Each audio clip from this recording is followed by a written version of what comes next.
My 25-year marriage didn't end with a screaming match. It ended on level 3 of the Northgate Mall parking garage in the pouring Seattle rain. It started with a simple question from a man I had never met in my life. "Is that your wife?" The parking attendant was older, late 50s, with gray-streaked dark hair and a weathered face. His eyes were sharp, careful, like a man about to deliver bad news and absolutely hating it. I looked down the concrete garage. Corridor, 50 feet away, standing next to our silver Silverado, was my wife, Diane. She was animated, smiling, gesturing the way she always did when explaining something complex on her phone. "Yeah," I said, my voice dropping into a cautious, defensive tone. "That's Diane, why?" The man's jaw tightened. He pulled a heavy black smartphone from his uniform pocket, tapped the screen, and looked directly into my eyes. "My name's Vincent," he said quietly. "I work here Tuesday through Saturday. 2 weeks ago, I saw something. I've been debating whether to tell you, but you need to see this." He turned the screen toward me. It was grainy, high-angle security camera footage. The timestamp in the corner was crystal clear, August 24th, 3:47 p.m. On the screen, there was Diane. She was standing next to a tall man wearing dark blue surgical scrubs. He stood entirely too close, his hand resting on her hip with casual, practiced familiarity. She laughed, that bright, genuine laugh I hadn't heard directed at me in months. And then he leaned in. The kiss wasn't quick. It wasn't uncertain. It was comfortable, the kind of intimacy that only comes from deep repetition. 30 seconds of video. 25 years of shared history turned into absolute ash. Welcome to the Revenge Diaries. Have you ever been betrayed by someone you trusted with your life? Tell me in the comments where you are watching from today. Your support helps me expose these stories. What would you do if you saw that? If you were a normal husband, you would have marched across that concrete lot. You would have grabbed the phone, screamed, demanded answers right there under the harsh fluorescent lights. But I am not a normal husband. I spent 12 years as a military intelligence analyst. My training kicked in before the rage could blind me. In my world, emotion kills strategy. Acting on impulse gets you destroyed. The person who gathers information, confirms everything, and strikes at the exact right moment, they win. The person who reacts out of anger always loses. "Who is he?" I asked. My voice was eerily steady, controlled. "I don't know his name," Vincent whispered, adjusting his loose uniform jacket. "But he's been here 4 times this month, always around 3:30, always in those dark blue scrubs." I started keeping records because if it were my wife, I'd want the truth. "Thank you, Vincent," I said. I locked my expression down, forcing my facial muscles into a neutral, tired mask. "I appreciate you telling me." By the time I walked back to the truck, Diane was wrapping up her call. "Crisis averted," she said brightly, sliding into the passenger seat and dropping her phone into the cup holder. "You know how Dr. Vaughn is, always panicking over ICU transfers." "Thanks for grabbing the truck, babe. My feet are absolutely killing me." Dr. Vaughn. The name landed like a physical blow, but I didn't flinch. I just started the engine and pulled out into the traffic. The man in the scrubs, the man she had just spent 10 minutes coordinating with. "No problem," I murmured, keeping my eyes fixed on the road. She talked the entire drive home, about hospital politics, about our son Evan's upcoming 21st birthday, about a new restaurant we should try. I made appropriate sounds, nodded at the correct moments, even smiled when she lightly touched my arm, but inside, the husband she knew was dead. The man behind the wheel now was an analyst, cataloging details, calculating timelines, preparing for a very different kind of war. That night, I lay awake staring at the ceiling. The house was dead quiet. At 2:04 a.m., a soft, muffled vibration buzzed from underneath Diane's pillow. I watched through the shadows as her hand reached under the fabric. She didn't wake up fully, but as her fingers brushed the screen, a small, unconscious curve formed on her lips. She smiled, in her sleep, at a text message sent in the dead of night. My chest tightened. I forced myself to perform box breathing. 4 counts in, 4 counts hold, 4 counts out, keeping the heart rate down. The next morning, the moment Diane left for her shift, I opened my laptop. I didn't look for answers on her Facebook or track her location. I went straight for professionals. 30 minutes later, I hired Brady Merrick, a former Seattle police detective turned private investigator. I need everything, I told him, over the phone. Who he is, how long it's been happening, where they meet, and most importantly, financial movements. I want a case that stands up in a court of law. Give me a week, Merrick replied. He didn't even need a week. By Tuesday evening, an encrypted email arrived on my private device. Merrick had identified the man. Dr. Preston Vaughn, 45, a prominent cardiac surgeon at Seattle Grace Hospital. He lived in a luxury downtown condo on Westlake Avenue, but it was the activity log that made my blood run entirely cold. Monday, October 14th.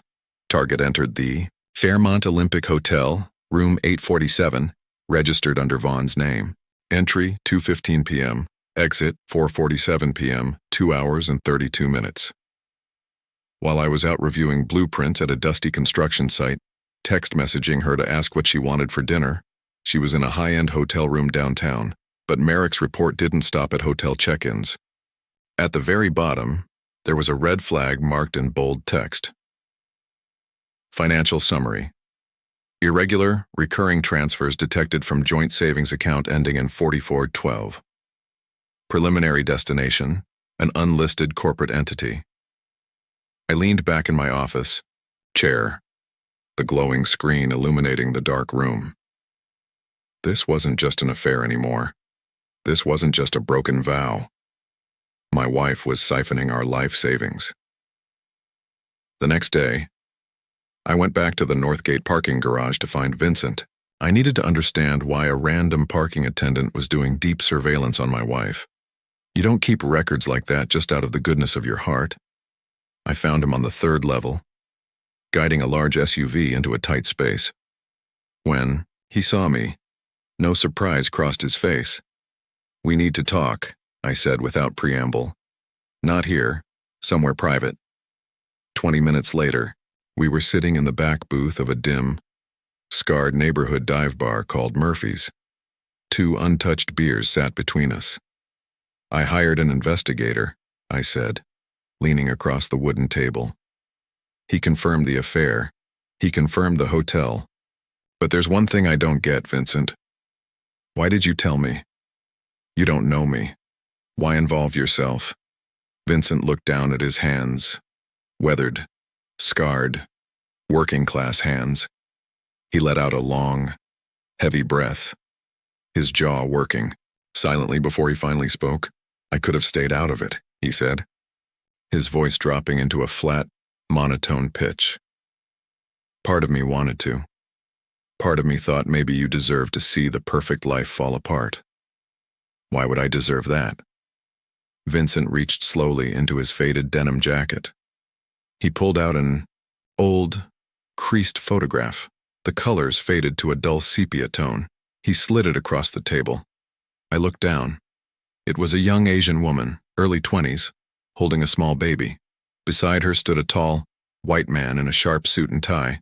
His hand was resting on her shoulder, but his face, the eyes, the jawline. It was my father's face. His name was Thomas Thornton, Vincent said quietly, his eyes locking onto mine with an intense, decades-old pain. 58 years ago. He had an affair with my mother while on a business trip in Sacramento. She was a translator. He was married, with a 2-year-old son back in Seattle. That son was you, Caleb. The floor felt like it completely evaporated beneath my feet. He left before I was born. Vincent continued, his voice dangerously calm. Never sent a dime. Never looked back. When I turned 15, I finally tracked him down at his corporate office in Seattle. You know what he told me? He said, I have a family. I have a real son. You're a mistake. If you ever come back here, I will destroy you and your mother. So, I stayed away. Vincent pulled out a second document, a certified DNA lab report. My name was printed at the top. His was at the bottom. Probability of half-sibling relationship, 99.97%. 3 years ago, I took a coffee cup you left at a construction site, Vincent whispered. I used to be a licensed investigator before I took the garage job for extra cash. I wanted to see what my real brother looked like. I watched you for months, and then 4 months ago, I saw your wife in the garage with Preston Vaughn. I recognized the signs instantly. The looking over the shoulders, the quick touches, the deception. He leaned in closer. I couldn't let another Thornton family live inside a massive lie, Caleb. I couldn't watch her do to you what our father did to me. My brother. This stranger, this parking attendant, was my flesh and blood.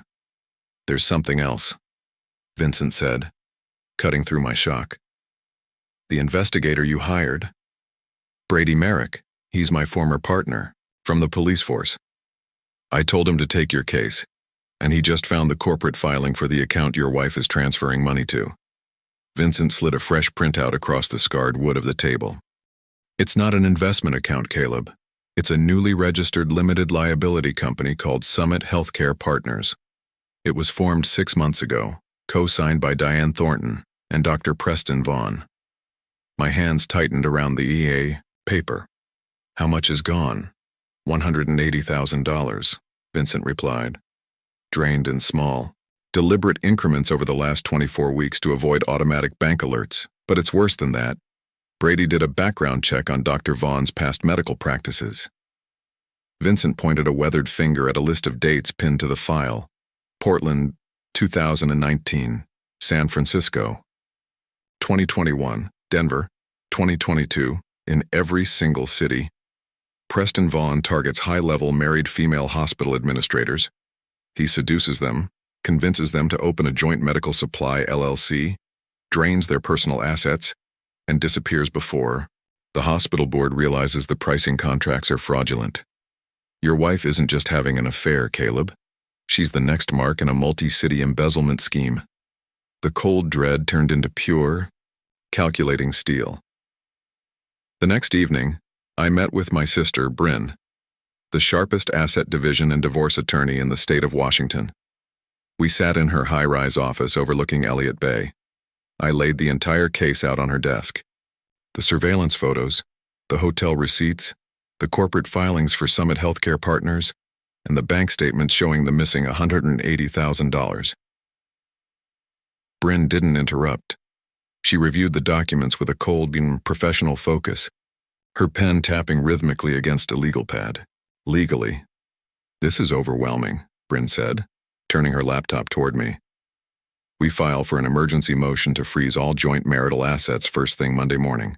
With this evidence of active financial dissipation and fraud, the judge will sign it immediately. She won't be able to touch a single dollar without court approval. And the house? I asked. Bryn smiled. A sharp, humorless expression. Our father might have been a flawed man, but when you refinanced the family property 10 years ago, he insisted on inserting a specific equity protection clause into the deed structure.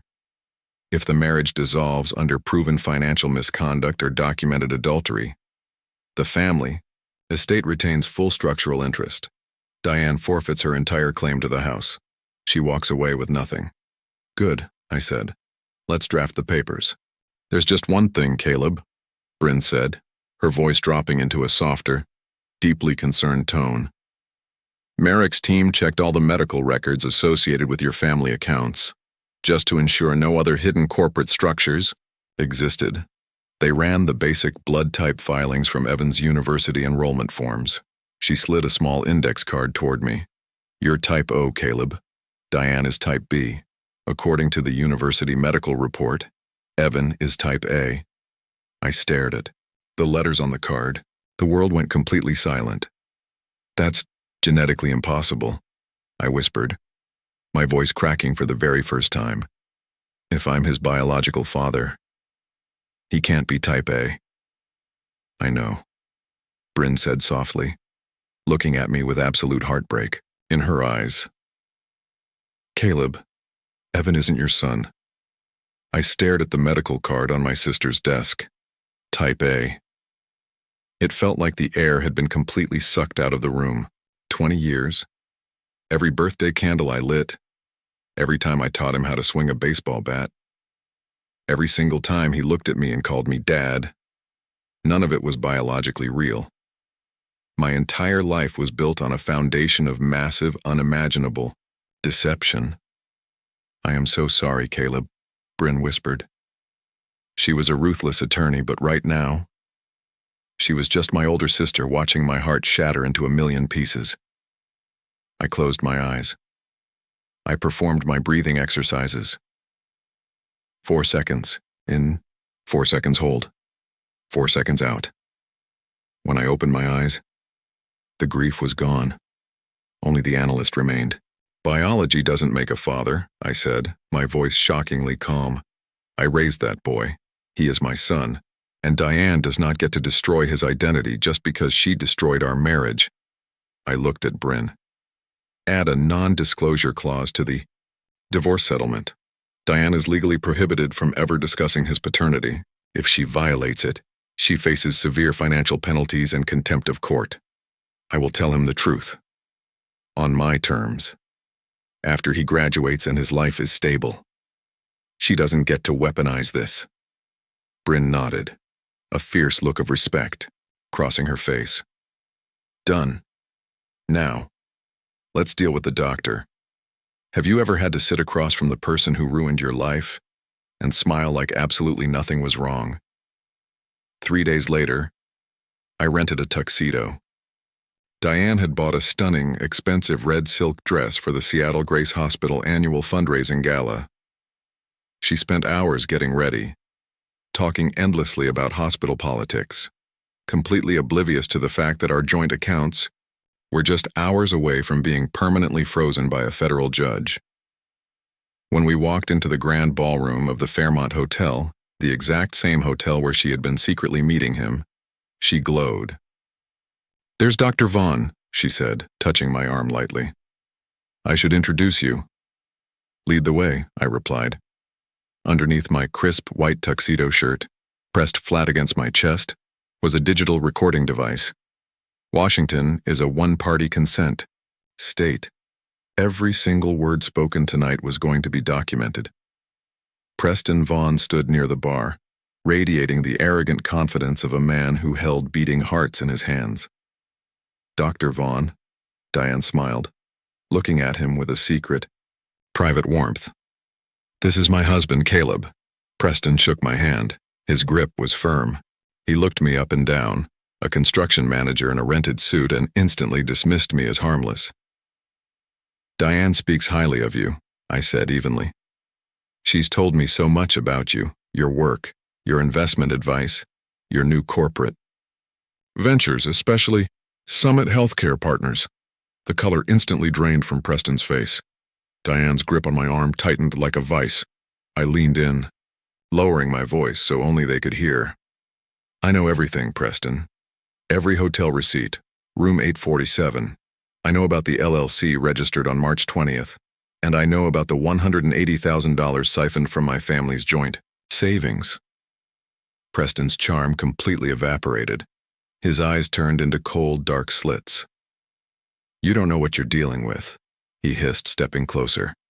I am a respected cardiac surgeon. I have power. I have connections. You're a construction worker. Who do you think they'll believe? I smiled, a genuine, terrifying smile, because he had just handed me exactly what I needed on tape. Let's find out, I whispered. I turned and walked away, leaving them completely frozen under the crystal chandeliers. Diane followed me to the parking lot in a sheer panic. When we got into the truck, the silence was suffocating. "What the hell was that?" she demanded, her voice trembling. "You are embarrassing me. You have no idea how powerful he is." I didn't yell. I didn't raise my voice. I simply reached into my jacket, pulled out a thick manila folder, and dropped it onto her lap. "Open it," I commanded. Her hands shook as she flipped it open. Inside were photographs of 4 different women: Portland, San Francisco, Denver, San Diego. "He's a professional con artist, Diane," I said clinically. "He targets married hospital administrators in their late 40s. He seduces you. He sets up a fake medical supply LLC. He drains your assets, and then he vanishes." Diane stared at the photos. Her breathing became shallow and erratic. "No," she whispered. "He loves me. He said I was special." I handed her my phone. On the screen was a spreadsheet compiled by my investigator. It showed the exact text messages Preston had sent the other victims. "You're the only one who understands me. We can have a real future together." Word for word, identical to the messages he sent her. I watched the exact moment my wife realized her entire fairy tale romance was a calculated multi-city fraud operation. She broke down into deep, wrenching sobs. "I want you out of my house tonight," I said, staring blankly through the rain-streaked windshield. "The accounts are frozen, the divorce is filed, and you are officially facing federal wire fraud charges." She was sobbing so hard she could barely breathe, but I felt absolutely nothing. 2 weeks later, the trap snapped shut. Diane was living in a cheap motel, her credit cards maxed out. Preston had completely abandoned her, refusing to take her calls. Once he realized the FBI was looking into him, she was isolated, terrified, and facing a decade in federal prison. That was when we offered her a deal. My sister, an FBI agent, and I walked into her motel room. We offered her full federal immunity on one condition. She had to wear a wire, call Preston, and get him to confess to the fraud on tape. With no other options, she agreed. She called him, pretending to be desperate and terrified of me. Arrogant to the very end, Preston came to her room. And while FBI agents listened in, the next room, Preston Vaughn confidently bragged about his 10-year history of scamming women. "You aren't the first and you won't be the last," his voice echoed over the FBI receiver. "You were just an easy mark. So keep your mouth shut, Diane, or you go down with me." Agent Ramsey took off his headphones and smiled. We got him.